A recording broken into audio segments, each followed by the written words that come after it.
Normally din po, according to the traditional calendar, ngayon din po ang fiesta ng Santo Niño. So for the Philippines, hanggang ngayon po ang Christmas season. Hanggang ngayon lang. Hindi na bukas. Okay? So normally din po yun. Pero what we have today is the second Sunday after Epiphany, kung saan ang makikita po natin sa Gospel ay yung pagdalo ng ating Panginoong Kristo sa isang kasalan, sa isang wedding. Our Lord Jesus Christ in this way sanctified wedding, sanctified the state of matrimony, and later on, our Lord Jesus Christ will elevate matrimony from a mere indissoluble contract into a sacrament, meaning as a sacrament, matrimony is a fountain of grace. The grace is needed by the spouses so that they can save their souls and save the souls of their children, so that they will have all the needs they have, so that all the family can go to heaven. Now, it is very curious to note that, kumbaga, ito yung episode sa Gospel na kung saan ang ating Panginoong Kristo, kinonsinti niya yung mga tao. It appears that our Lord Jesus Christ was so happy with the marriage that He even did His first miracle here. He transformed water, into wine. Bakit? Bakit parang gustong-gusto niya ito? What is matrimony? Why is it so sacred? You all know Catholic doctrine. Marriage is that sacrament which consecrates, not only a sacrament, which gives them grace, but it consecrates the union of two hearts, of two souls, indissolubly until death. It unites them before God. It consecrates that union. Now, that union cannot be given in matrimony.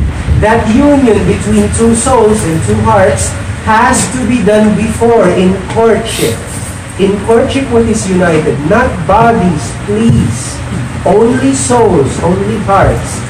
Okay? So that when they are already united and consecrated in matrimony, the union of bodies will not be evil, will not be prejudicial. Ngayon sa English, hindi ko nalab. Sorry po. Hindi masama. But it is also beneficial and even sanctifying. Why is marriage so holy? Because marriage, as architects and civil engineers would say, marriage is the foundation kung saan nagre-rest yung isang napakagandang edifice, a very holy and beautiful temple, which we call family. Family is not just a group of persons because of mother and father. Family is a sacred temple. In the eyes of God and in the eyes of the Catholic Church, family, the Christian family, the Catholic family is a temple. And not just any temple, it is a sacred temple. The family is a sacred temple. We must not lose that in sight. The family is a sacred temple. Why? Let's just say that this Sunday is simply a continuation of the Feast of the Holy Family last Sunday. That is how important, that is how holy a family is. In the eyes of God, that Holy Mother Church dedicates 2 Sundays for this institution which we call family. Why is the family, why is the Christian home a sacred temple? Why? Because the nature itself of a family demands such a religious concept. You will say, "Pagan naman, ang family is a natural creature of God." True. I cannot deny that, and I will not deny that. The family is simply a natural creation of God. However, the family has a sacred character. The family, the home, cannot reach, cannot acquire its perfection, nor its happiness. Note it well. The family cannot reach its happiness, nor its salvation without the grace of God, without sanctification. And this is only possible within the one true religion God has given us. So let us do a little bit of history. Kung matatandaan po ninyo, both family and the one true religion came to this world together. Adam and Eve were the first family. And with them came the one true religion. Okay? They came together. But, kung makita po natin, the one true religion at first had no temple. The first 4,000 years of the one true religion in Old Testament times, walang temple ang one true religion. Saan ang temple? The family was the temple. The family was the temple. The sacrifices, the divine worship of the one true religion were being done at home. And it was the pater familias, the padre de familia. Buti na lang, we have Spanish heritage, and you all know the gravity and importance, and also the honor of that title, padre de familia. Yung padre de familia ang in charge of the divine worship of the family. So, tignan nyo, si Cain at si Abel. Saan sila nag-offer ng sacrifice?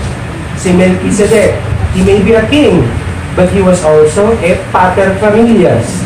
Si Abraham, saan siya nag-offer ng sacrifice? All his 130 years of life. Saan siya nag-offer ng sacrifice? Blessings were also imparted at home. Natatandaan niyo si Isaac nung binless niya si Jacob. Natatandaan niyo si Jacob nung binless niya yung kanyang 12 sons. The family was the temple. There is a very, very good reason why today, in the one true religion, your priests, you still call them Father. Because priests are by nature and by supernature fathers. Please don't treat us as automatic dispensers of Holy Communion. We're more than that. Now, even yung mga pagans in olden times, they already knew the sacred character of the family and of the home. For example, alam niyo yung mga Greeks tsaka mga Romans, sandamakmak yung mga dioses nila, di ba? Ang dami nilang mga gods. However, kung merong isang god for one particular thing, only the family will have two gods. Two gods who will protect the family and the home. Even the Roman Emperor, until Constantine the Great, even the Roman Emperor has his title of being Pontifex Maximus of the what? Senatus Populusque Romanum, of the whole Senate and Roman people. Why? Because the emperor was the pater familias of the empire. That is the truth. In olden times, our kings were the fathers of our family, which we call nation. Now, yung mga politician natin, ambot, alam nila yung concept na yan, yung dapat nila yung exercise na yan. But that is the truth. Even pagans, even now, that is the truth. Our governors, the maximum governor, for example, of the country, has this duty before God. He is the pater familias. If you will just place back our country under the protection of the Immaculate Heart, then that would be very, very good. Okay? So balik tayo sa one true religion. Bakit ang Christian home, Christian family, okay, bakit siya sacred temple? Why? Because the family is a sacred place, first of prayer, second of preaching, thirdly of sacrifice. This triple function is what the church is for. And if in the family is a sacred place of prayer, sacred place of preaching or teaching, and sacred place of sacrifice, then the family as well is a sacred temple. So first, the family is a sacred place of prayer. Even before time immemorial, the Christian family was or is a sacred place of collective prayer. For example, it is all but natural that at home, the padre de familia would lead the blessing of the meal and also the thanksgiving afterwards. And all the family prayers. It is but normal. It is but normal. Yung wife, hindi pwede, pwede. But siya ay delegated by the father of the family. Pinay lang. Darating tayo sa mothers. Okay, mas talaga. Pinay lang. But that is his role. I am speaking of things as God created things. As God created things. That is why, yung pagiging center or axis ng padre de familia in the family, it has its repercussions. Pagka malalaking feast, kanina ba tayo nag-gather? With mother and father. Concretely with father. Kaya nga, pag Christmas, bakit nagsasama-sama ang pamilya? Para kumain lang? Please, yun yung balat ng mani. Huwag na natin kakalimutan yung mani. Yung mani ay yung Christmas. Yung balat ng mani, yung salo-salo, yung pagkain. So, naturally, yung Christmas is dito muna. Then, yung celebration ng Christmas, after ng Mass, ipagpapatuloy ng i-preside ni Pater Familias sa kanyang temple, which we call home. Okay? One family prayer well recommended by Holy Mother Church is the Holy Rosary. Pope Pius XII has, in many occasions, insisted and reminded fathers of the family how yung memory ba of children seeing papa and mama nakaluhod sila leading the family rosary with their children and with their familiars. I say familiars, why? Because in the Catholic concept, there are no employees. There are no house employees. In a Catholic concept of the family, there is only family. Maybe people who depend on that family and depend on the salary, but they are not employees. That is the Catholic concept of the family. Okay? Now, kung may temple, sinong priest? Obvious na ba? It is the father of the family. He is the priest. He is the priest of the family. That is because, according again to Pope Pius XII, because of his office as educator. It is the father of the family who has the principal office of being the educator. What is education? Please, huwag po tayong magpadala sa, unfortunately we have it, Americanism, which is an error condemned by the Catholic Church during the 20s or 30s. And what does Americanism say? Education is purely academical. No. Americanism says education is doon lang sa school. No. I do not despise our teachers. Please, do not misunderstand me. But education is at home. Those who have the grace of state to educate are father and mother. Because education is all about molding the soul of the beloved child. It is about helping the child to form that delicate but important structure of virtues that will constitute his personality. Wisdom, sciences, and understanding are just 3 of the 42 virtues that a child must have. Just 3. Ipapaubayan nyo sa school of education, doon lang, ano mangyayari? Hindi pwede. It is at home. The father is the priest because of his office as educator. That is why sabi nga ni San Juan Crisostomo, convert your homes into temples, repeating in them what you have learned in me. And in that occasion, St. John Chrysostom was not speaking to priests. He was speaking to fathers of the family.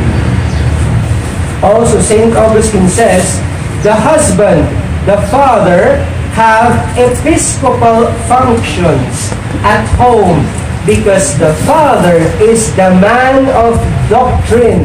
at home. The man of doctrine. That is a father. That is how great a father is in the eyes of God. Okay? Now next, the home is a sacred place of preaching, or shall we say, teaching. The home is a sacred place of teaching. Why? Because home is where the most important teaching takes place. After this lang po. Okay, after this, after the pulpit, the home is where the most important teaching takes place. Why? Dahil doon sa TV napapanood ng Discovery Channel? Hindi. No, that is not. Television is not a tool for teaching. By the definition that we gave on education, now you can know, you can from there, okay, take the consequences. Ano ba talaga ang teaching? Ano ba ang education? Because father and mother are educators by nature, and kung kasal sila, they are educators by supernature. That means by grace.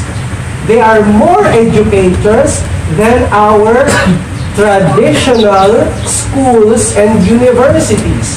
Father naman, bakit minamalik yung mga schools ng SSPX at ng mga Dominicans na traditions? Hindi ko sila minamaliit.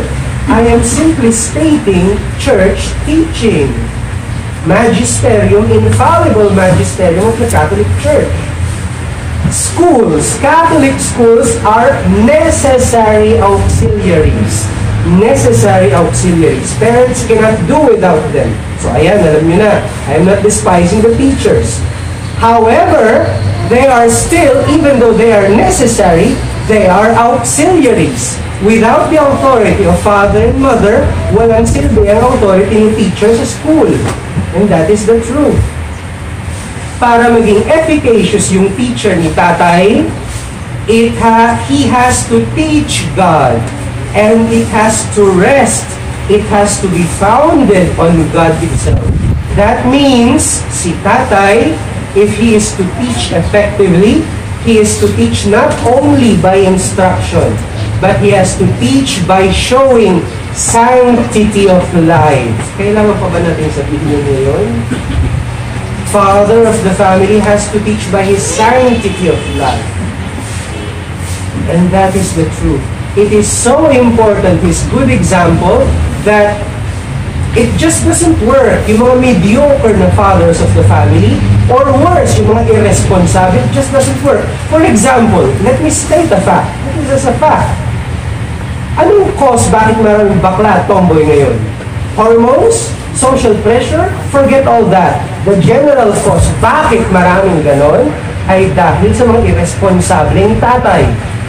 Tatay, I will not include nanay because it's not true.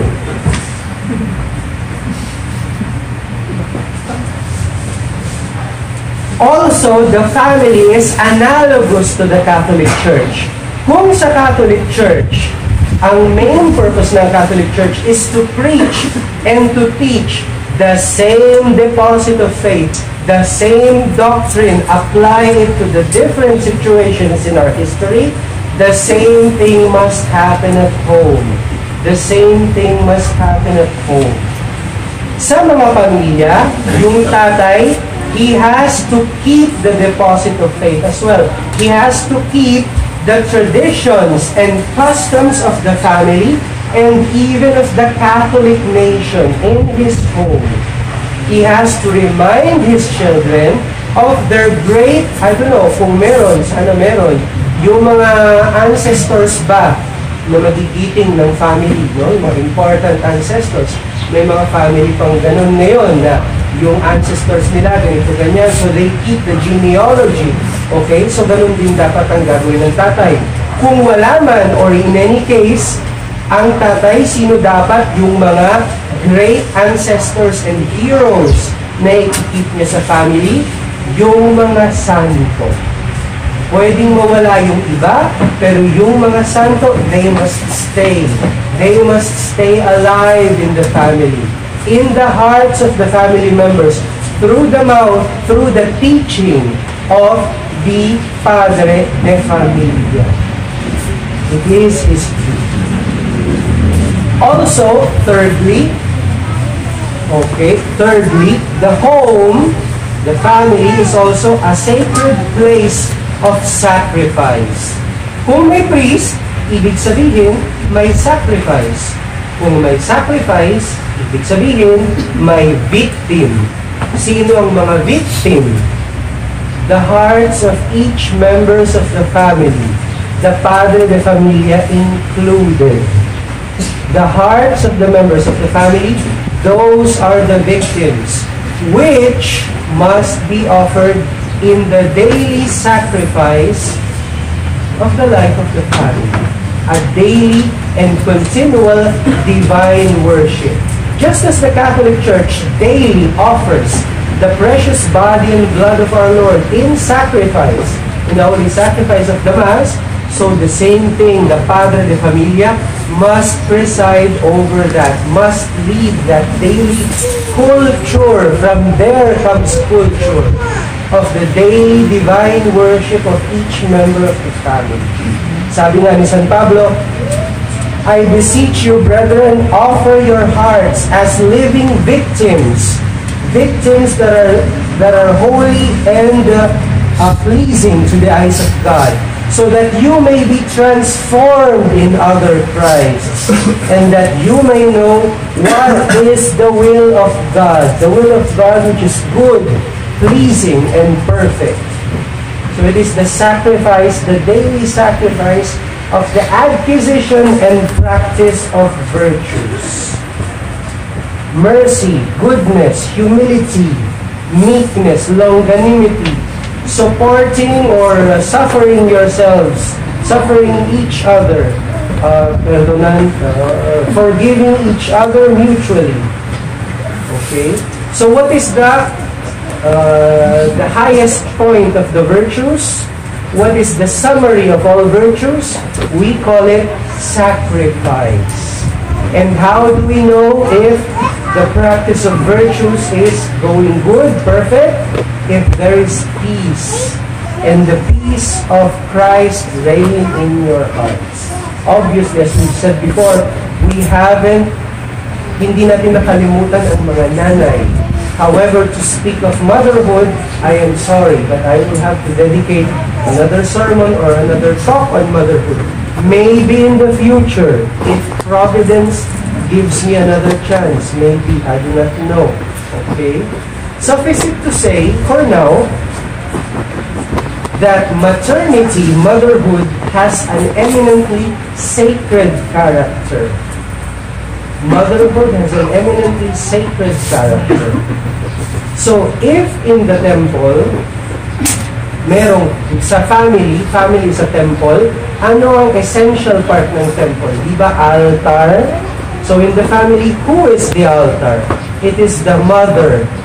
That is why it is part of your vocation as mothers to be more sacrificed than the fathers. Mas maraming sakripisyo si nanay kadalasan kaysa kay tatay. It is part of your vocation as mothers, as altars of the home. Just as the priest is for the altar, so it is the same. The altar is for the priest and for the sacrifice. That is why, please, we cannot separate that sacred character of maternity. We cannot separate that sacred character from the mother.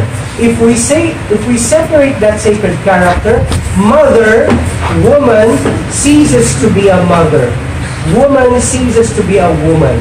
She becomes a mere, sorry for the language, she becomes a mere female. What is the difference? A mere female is an object.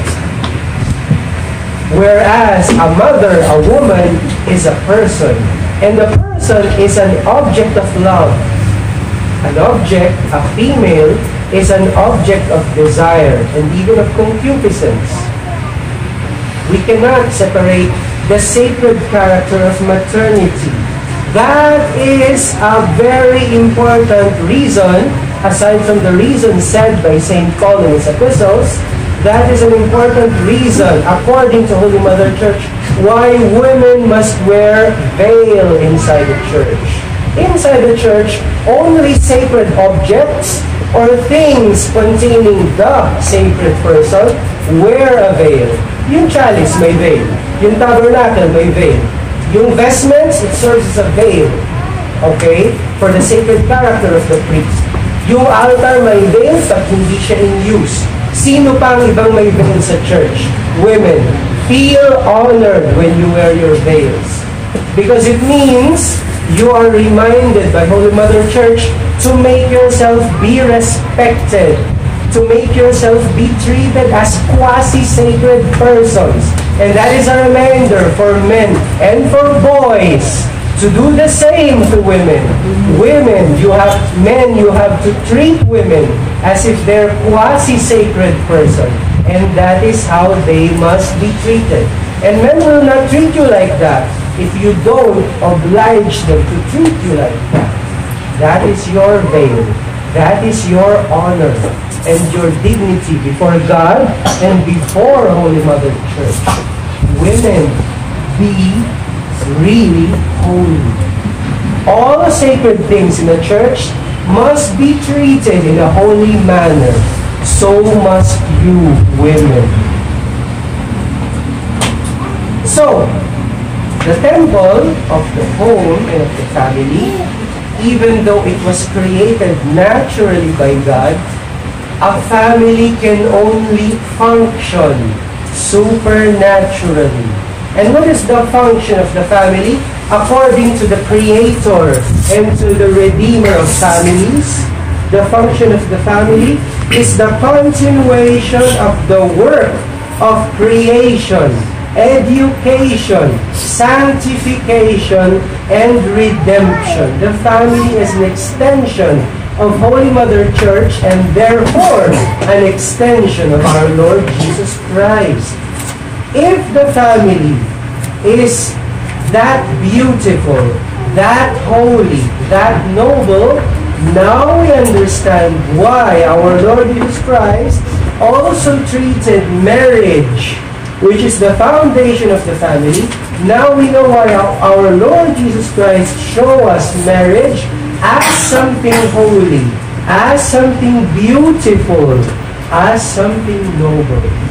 Now we understand why in courtship, hearts, souls must be united, not bodies. Sex has nothing to do with love. I am sorry, but that is the truth. Impurity destroys the capacity of the human heart to really, truly love. And who can say that but the Creator and the Redeemer of human hearts? That is the truth. Now, to give you a proof of what we are saying, I will tell you a short story, short lang.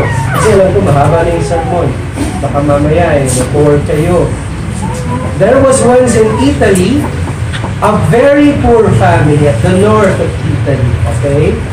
The name of the husband was Giovanni Battista, and the name of the mother was Margarita. They were very poor.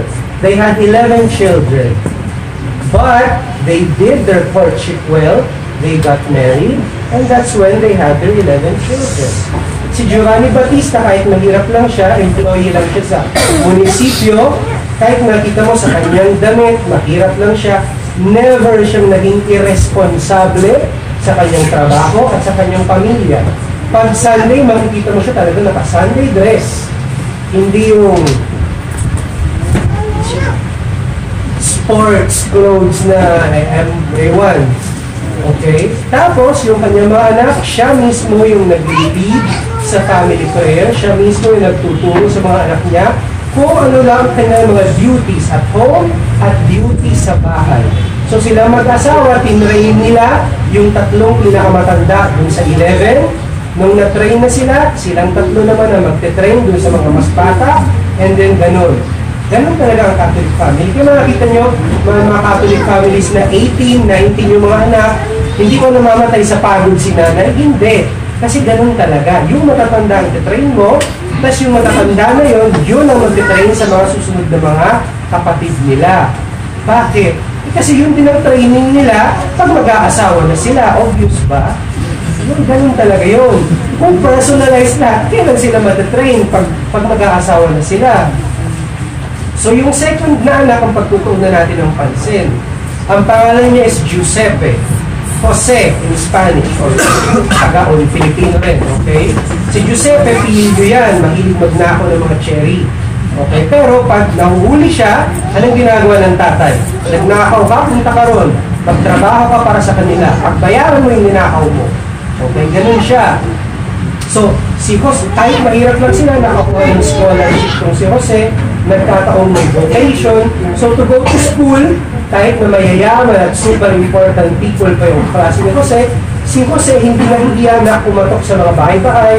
Oy, pwede ba ako maglinis ng stable ng mga kabayo nyo para meron akong pan, baon ko sa school, ganyan. So, maglalakad siya papunta, maglalakad siya pabalik.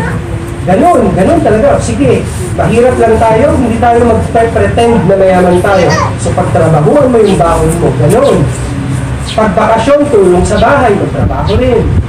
Wala yung mga bullying at saka yung mga rights of the child na ngayon pinapauso. May rights ng child, totoo. Pero exaggerated yung ngayon, okay?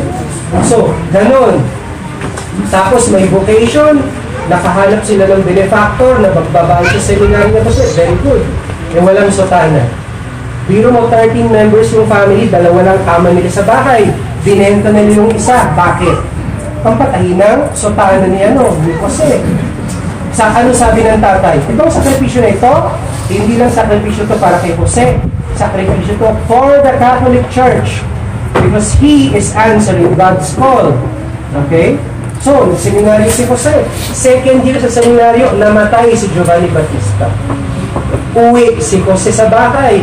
Nanay, hindi pa tapos mag-aaral yung mga kapatid ko. Dito na lang ako, magtatrabaho ako, tutulungan kita. Anak, hindi. Kung tinatawag ka ng Diyos para iyaray mo yung buhay para sa Kanya, doon ka sa seminaryo. Anong gagawin mo, nanay? Maglalaba ako. And from that day on, until 40 years later, si Margarita ang labandera ng buong bayan. So si Jose naging priest, naging bishop, naging cardinal. Once, andun siya, mamamatay na yung nanay niya, so binisita niya yung nanay niya. So nakita siya ng mga tao, yung pamilya, ganun pa rin. Mahirap pa rin yung pamilya niya. Nanay niya, labandera pa rin hanggang bago magkasakit. So darating tong cardinal na to, patriarch ng Venice, sabi ka na, uy, ito pala si Becky, yung dating nagnanakaw ng mga cherry sa atin, yung cardinal na siya. Wow, di punta siya doon. Tapos, dahil namamatay na hirap na hirap makahinga, masakit na yung buong katawan, tinry niya i-console. Nanay, tignan ko yung ano ko, kapamag na ko, ganyan. Sige, okay. Nanay, tignan mo yung pectoral cross ko, gold. Bigay sa akin yan ni Pope Leo XIII. Nung ginawa niya akong card, sige.